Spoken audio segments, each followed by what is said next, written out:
En el siglo XVI, los españoles prohibieron el uso del peyote, llegando incluso a matar a sacerdotes aztecas. Sin embargo, este continuó creciendo entre los indios mexicanos. Hasta finales del siglo XIX, el ritual no comenzó a extenderse a las tribus de los Estados Unidos. El hombre que lo hizo posible fue un jefe comanche de sangre mestiza llamado Quanah Parker. En 1884, Parker, gravemente herido en batalla, recibió peyote para curar su herida. Parker afirmó que, estando en trance, Cristo se le apareció y le dio el mensaje de que difundiera la fe del peyote. Fue Parker quien creó el altar de media luna, con el peyote en el centro, como un nuevo tipo de sacramento.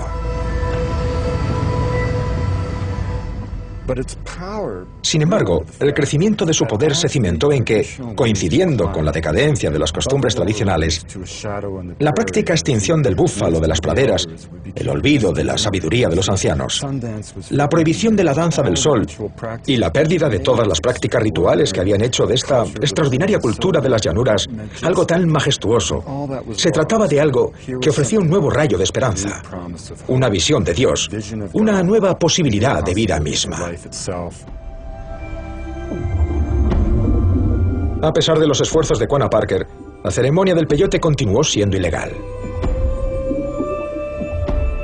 El hombre que ayudó a legalizar la doctrina del peyote fue un innovador antropólogo llamado James Mooney.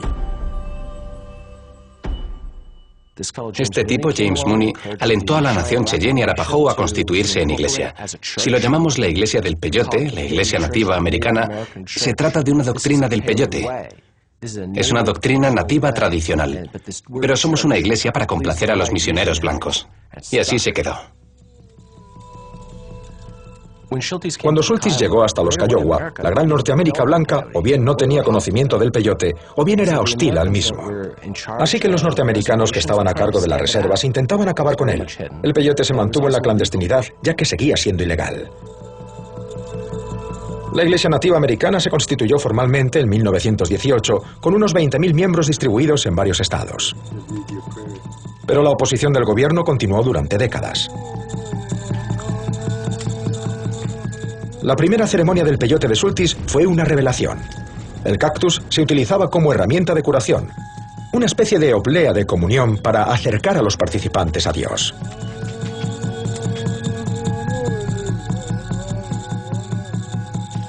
La ceremonia comienza tal y como lo hacía en tiempos de Schultes, con las palabras de un miembro de la tribu que está sufriendo. La paciente, Karen, ha sobrevivido a todo tipo de abusos. Ha venido para curarse.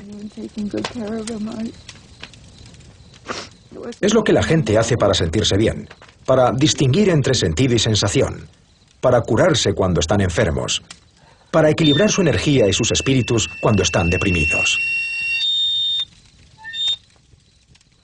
Ahora cantemos.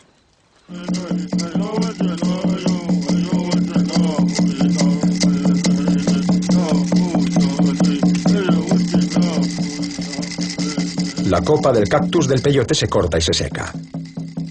La planta es extremadamente amarga. Algunos consumidores consiguen masticarla. Calvin la ha machacado y ha preparado un té para que resulte más fácil tomarla. Ahora procedemos a tomar la medicina. Como he dicho, no podemos obligar a nadie.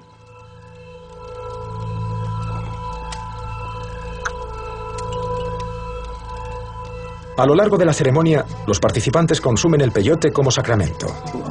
Toman la cantidad que deseen. Lo que deben hacer es venerar la planta.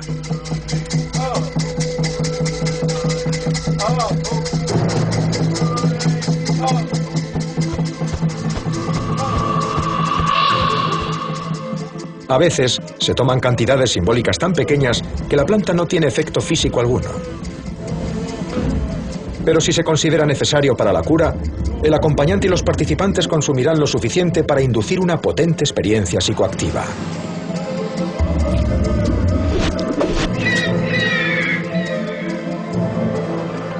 Sin embargo, tal y como descubrió Schultes, la experiencia tiene efectos secundarios. Más allá de las intensas visiones y la euforia, los componentes del cactus provocan a menudo náuseas y vómitos. Los acompañantes creen que es la manera que tiene la medicina de purgar la enfermedad del paciente.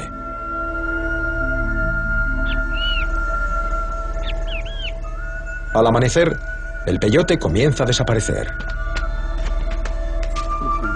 Calvin pone fin a la ceremonia tal y como lo hacían los acompañantes en tiempos de Sultis, alejando de manera definitiva la pena y el dolor mediante el ala del águila sagrada.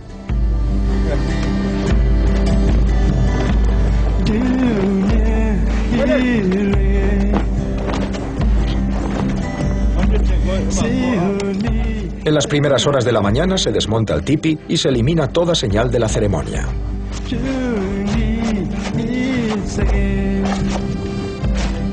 El acto final consiste en cortar la cuerda que une los postes del tipi. De forma simbólica y quizás también tangible, las penas de Karen desaparecerán. Consiste en enseñar a la gente a comprender realmente qué hacen con sus cuerpos y la santidad de estos, así como a protegerlos. Una vez que la gente llegue a apreciar esto, puede que no le resulte tan raro a un anciano navajo sugerirle a un nieto que le acompañe en sus rezos a Dios, su creador, con el sacramento que llaman medicina, con M mayúscula. Y esta medicina hoy en día para ellos es el peyote.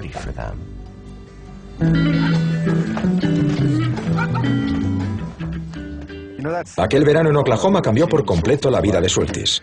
Regresó al este y poco después se desplazó hasta Washington, D.C., la capital de la nación, donde testificó en el Congreso en favor del derecho de los pueblos indios norteamericanos a utilizar el peyote con fines religiosos. Durante su estancia allí, realizó una serie de investigaciones en el Smithsonian, en las que halló una carta que proporcionaba la clave que, con el tiempo, le permitiría resolver uno de los grandes misterios de la historia de la botánica. La resolución de este rompecabezas por parte de Sultis conduciría de forma involuntaria a una nueva era, una época en la que estilo de vida y cultura se fusionaron con religión y política, una revolución que continúa teniendo efecto hoy en día. Durante su estancia en Washington, D.C. en 1937, el botánico Richard Evans Sultis se topó con una sorprendente carta entre las colecciones del Instituto Smithsonian. En la carta, un doctor mexicano, Blas Pablo Reco, se refería de pasada a un alucinógeno de larga tradición, el teonanácatl, o carne de los dioses, utilizado por los sacerdotes aztecas para estar en íntima comunión con su creador. La carta de Reco, que traía consigo una muestra de peyote, afirmaba que el teonanácatl no era peyote, tal y como se creía, sino que era una seta que aún utilizaban los indios en las montañas de Oaxaca. Sultis creyó a Reco y convenció posteriormente a Ames para que financiara su viaje a México para buscar la verdadera identidad de la planta azteca.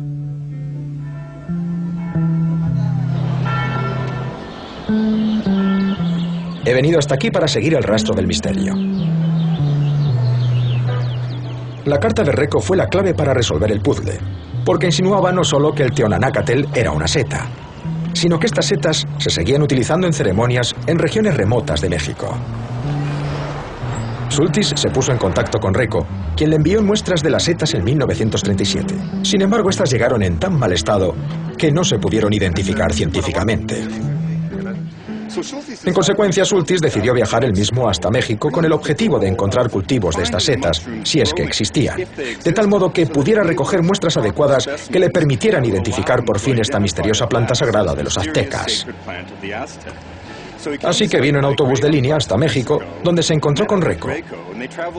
Juntos viajaron en tren hasta el sur a través de las montañas de Oaxaca y posteriormente a caballo hasta llegar a la pequeña comunidad mazateca de Huautla.